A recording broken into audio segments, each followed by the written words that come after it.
scène se passe sur la plage. Un homme marche, maillot de bain, serviette, livre à la main,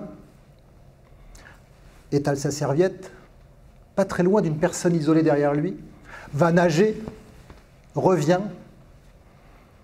et au moment qu'il ramasse ses affaires, s'en va, et au moment de partir de son livre, tombe un billet de 20 €. Cet homme n'est pas un homme exactement ordinaire, c'est un acteur, et ceci est une expérience. Cette expérience va être faite 100 fois. 100 fois le même acteur, mais 100 fois évidemment des personnes isolées différentes. Et on va regarder ce qui se passe. Dans tous les cas, le billet est ramassé. Je vous rassure pour le billet. Mais de deux choses l'une. Dans cette expérience, dans 24% des cas, le billet est ramassé et rendu à la personne. Vous faites le complément, il est discrètement récupéré. On refait une deuxième expérience, absolument similaire à la première, sauf que cette fois-ci, notre ami acteur, juste avant d'aller nager, va juste se retourner vers la personne derrière lui et lui dire « Madame ou monsieur, pouvez-vous surveiller mes affaires ?» Je vous rappelle que les affaires, c'est une serviette et un livre. « Je vais nager. » Il n'attend pas la réponse, va nager, revient, même chose, récupère ses affaires, le billet tombe. Dans ce cas-là, 78% des personnes rendent le billet. Ce qui me fascine dans cette expérience, c'est de voir comment un petit geste, quelques mots, ont pu transformer aussi fortement une relation entre deux personnes.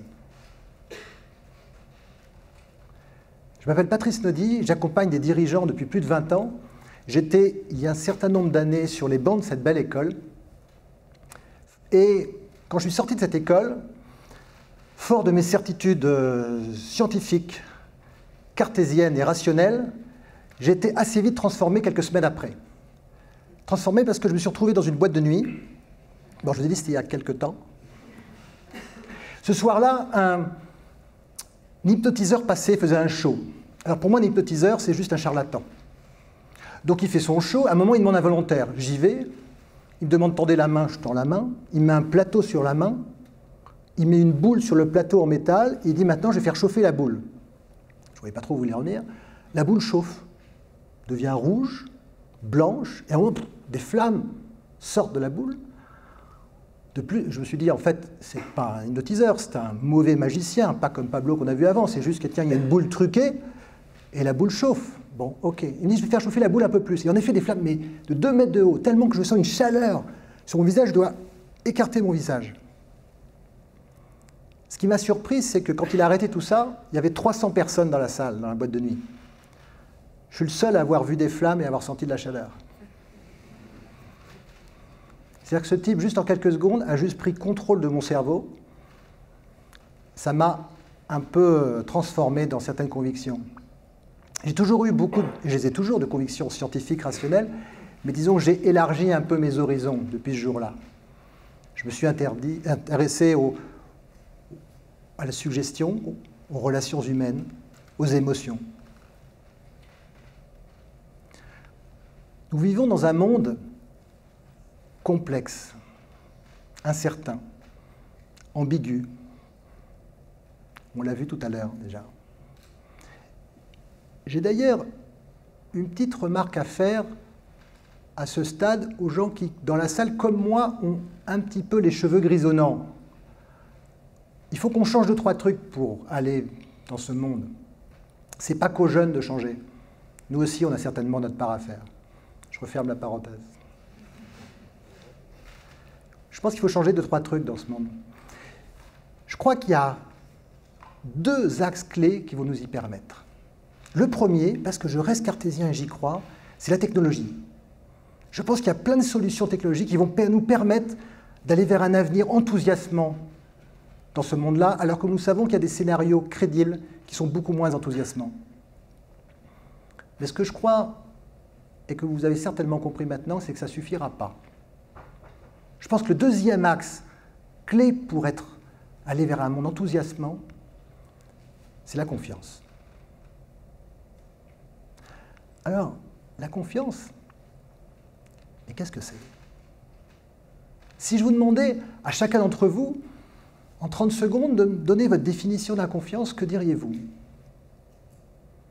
La définition que je préfère, c'est celle d'un philosophe allemand qui s'appelle Georges Simmel, qui a donné cette magnifique définition, aussi simple et subtile. C'est la suspension temporaire du doute. Le monde actuel nous encourage à douter des autres, à douter de l'autre, à douter de soi-même. La confiance, au contraire, va nous encourager à suspendre ce doute. Que se passe-t-il? Prenons une équipe. Que se passe-t-il dans une équipe quand la confiance est là? Tout va plus vite. Tout va plus vite parce que l'information pertinente passe fluidement. Les coûts diminuent. Ça coûte beaucoup moins cher de faire beaucoup de choses, on contrôle beaucoup moins. La créativité augmente. Ça libère la créativité. L'audace se développe. L'engagement augmente. C'est beaucoup plus sympa de travailler dans une équipe et dans une organisation quand la confiance est là. Le stress diminue. C'est pas super, ça? Ben pourquoi on ne le fait pas tous? C'est pas très compliqué, vous allez voir, mais c'est pas si facile que ça. Alors, quand j'en arrive normalement à ce stade-là de la discussion avec un dirigeant, il me dit, surtout maintenant, ils sont de plus en plus convaincus, mais il me dit, ouais, c'est super, mais en fait, j'ai pas le temps. J'ai pas le temps parce que moi, j'ai des enjeux assez court terme et tout ça va prendre beaucoup de temps. C'est vraiment super, hein, vraiment, j'y crois, mais ça va être trop long à mettre tout ça en place. Et je trouve que c'est hyper intéressant de se poser la question. Donc je me suis posé la question, mais combien de temps faut-il pour bâtir la confiance? Alors j'ai commencé par le problème à l'envers. Je me suis dit, combien de temps faut-il pour détruire la confiance? Si je vous pose la question, il faut combien de temps pour détruire la confiance? Ouais, j'entends ce geste-là, 1 seconde, on est à peu près d'accord. Bon, vous allez m'aider ou je vous pose la question inverse? Combien de temps faut-il pour bâtir la confiance? C'est moins clair, vos réponses. En fait, c'est ma fille qui m'a donné la solution. Quand elle avait 18 ans, elle m'explique un jour, voilà, ce week-end, je pars retrouver des copains à Bordeaux et j'y vais en voiture avec un inconnu. Je lui dis, ma chérie, il n'en est juste pas question. Et bien 30 secondes plus tard, j'ai dit oui. Et pourquoi? Parce qu'elle m'a montré un site que je ne connaissais pas à l'époque et qui s'appelle Blablacar. Et en fait, j'ai réalisé qu'elle ne partait pas complètement avec un inconnu, elle partait avec Jean-Paul, dans une 308. Mais surtout, Jean-Paul, il avait 5 étoiles sur son profil. Et 5 étoiles, ça veut dire quoi? Ça veut dire que les 5 derniers voyages qu'il a faits, les passagers étaient dithyrambiques sur Jean-Paul. Moi, ça m'a convaincu. Mais en fait, ça a pris combien de temps à Jean-Paul pour avoir ses 5 étoiles? S'il voyage tous les ans, ça lui a pris 5 ans. S'il voyage tous les mois, ça lui a pris 5 mois. S'il voyage toutes les semaines, je suis sûr que vous avez fait le calcul. La confiance n'est pas une question de temps. Ça va être une question de jalons au cours desquels vous allez pouvoir la tester. Et pour la plupart des gens, c'est entre 4, 5, 6. Moi, 5, ça m'a convaincu. Et c'est intéressant, parce qu'il n'y a quand même pas beaucoup de gens qui vont proposer d'accélérer le temps. Ben moi, je vous propose une façon d'accélérer le temps, c'est de multiplier les jalons. C'est ça qui va permettre d'accélérer le temps. Donc en fait, ce n'est pas une question de temps, la confiance. Mais que faut-il alors? Parce que la question, ce n'est pas tellement pourquoi, c'est vraiment comment. Comment on construit la confiance? Alors prenons une équipe. Comment on construit la confiance dans une équipe? Je crois qu'il y a 5 leviers. Le premier, je vais vous le faire tester. Je vais vous proposer de sortir vos clés. Les clés de chez vous, me les montrer, mais là devant vous, voilà. Vous avez encore des clés, normalement, à peu près. Donc je vais passer dans les rangs et je vais emprunter un trousseau pendant, disons, 1 ou 2 semaines. Je sens une toute petite réticence. Normalement, si vous êtes normalement constitué, vous vous posez 2 questions à ce stade-là. 1, s'il me choisit, comment je vais rentrer chez moi? Et 2, il a l'air gentil, sympathique, ce garçon, mais je ne vois pas pourquoi je lui passerai mes clés. Et vous avez raison. C'est juste que quand je dis ça, mon intention n'est pas claire. Le premier levier de la confiance, c'est de clarifier ses intentions. De dire pourquoi on fait ceci, pourquoi on acte comme cela. L'intention est le premier levier de la confiance. Le deuxième, si l'intention est cachée et donc il faut la révéler, le deuxième c'est l'inverse. Le deuxième levier, sont les comportements. Alors, le comportement, c'est ce que l'on voit. Donc, il y a des comportements qui génèrent la confiance, il y a des comportements qui vont au contraire la détruire. Or, les comportements qui génèrent la confiance, ils ne sont pas très compliqués. Enfin, ils ne sont pas très compliqués à exprimer. Dire ce que l'on fait et faire ce que l'on dit. Qu'est-ce que c'est facile à dire? C'est super puissant. C'est simple. C'est pas pour ça que c'est facile dans le monde actuel de le faire. Savoir écouter quelqu'un, vraiment, en profondeur. Être transparent sur ce que l'on fait. Alors là, j'ai une bonne histoire avec un dirigeant l'année dernière. On parle un peu de ça et il me dit « Oh, moi, avec mon équipe, je suis super transparent. » Génial. Et je lui dis « Par exemple, votre calendrier Outlook, vous le partagez avec vos collaborateurs ?» Bien sûr. Et alors, je regarde un petit peu. En effet, il le partage. Mais certains rendez-vous sont vraiment partagés et d'autres, c'est marqué « occupé ». Et quand je dis d'autres, c'est 80%. Et là, je lui dis « Ouais, mais c'est pas vraiment partagé, ça. » Il me dit bah, « Oui, mais vous comprenez, moi, j'ai quand même plein de rendez-vous confidentiels. » OK. On peut les regarder un par un. Et un par un, on discute de chacun de ces rendez-vous et de l'intérêt pour lui et pour bâtir la confiance en équipe, qu'il soit transparent. Et un par un, il bascule. Jusqu'à ce qu'on arrive mardi suivant. Mardi suivant, je déjeune avec mon épouse. Ça, c'est personnel et donc confidentiel. Et je dis, il y a deux choses l'une. Soit c'est interdit, il ne faut pas le faire, monsieur le dirigeant. Soit c'est pas interdit. Qu'est-ce que vous avez à craindre? D'après vous, ça va faire quoi chez les gens de savoir que vous déjeunez avec une personne où vous avez le droit de déjeuner, plutôt que d'avoir un truc marqué occupé, on ne sait pas trop ce que vous faites? Ça va avoir quoi comme conséquence? Ah, vous croyez? Ben ouais. Bon, il a basculé. Là, il a eu du mal sur celui-là. Les comportements sont clés pour la confiance. Troisième levier, la compétence. Alors là, on ne peut pas rigoler, parce que c'est quand même clé.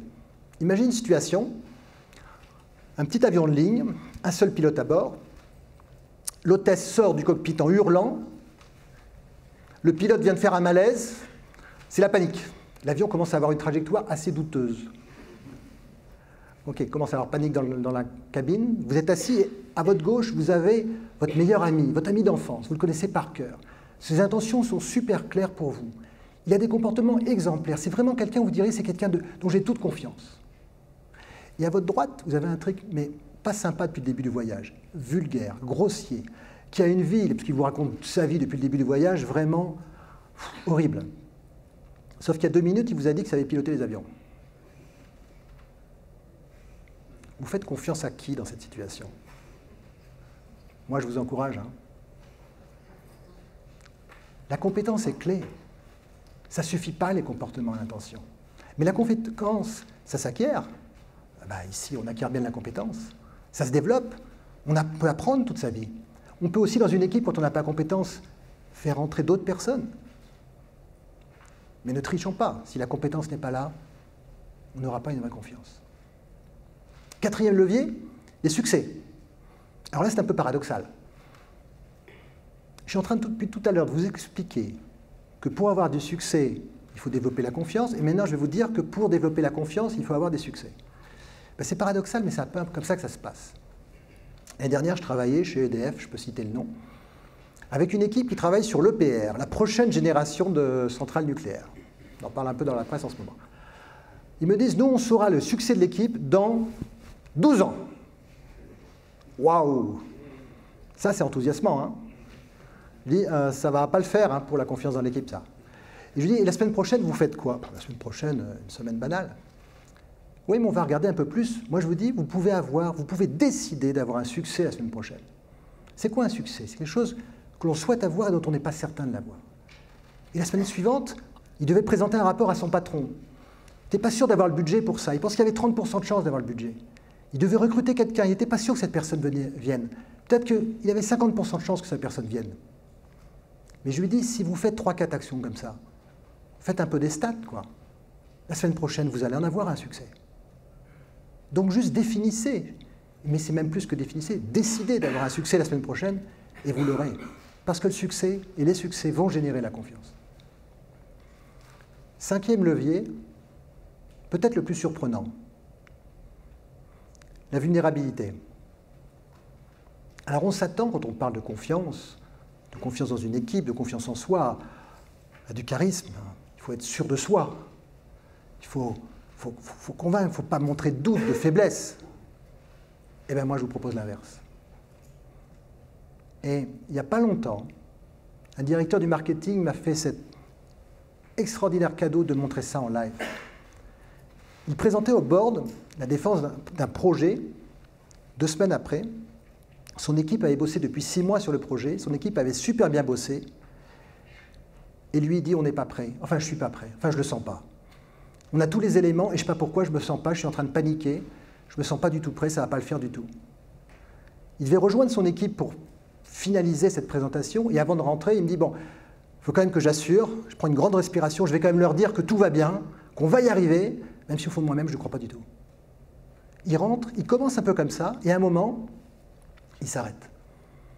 Et je le sens prendre une grande respiration, beaucoup de recul et il leur dit, je suis en train de vous raconter des bobards, vous avez super bien bossé, mais moi je suis en train de paniquer, j'y crois pas à ce projet et je crois que je vais me planter. Grand silence dans la salle. Et là, une petite stagiaire qui était là depuis 2 mois, qu'il vous voyait encore, lève la main et dit « Monsieur, est-ce qu'on peut vous aider ?» C'était un moment magique. Pour lui, pour l'équipe. Alors que ce moment aurait pu être un moment de panique, c'était un moment de féerie dans cette équipe, dans la semaine qui a suivi. Et il y est allé. Les 5 leviers de la confiance dans une équipe.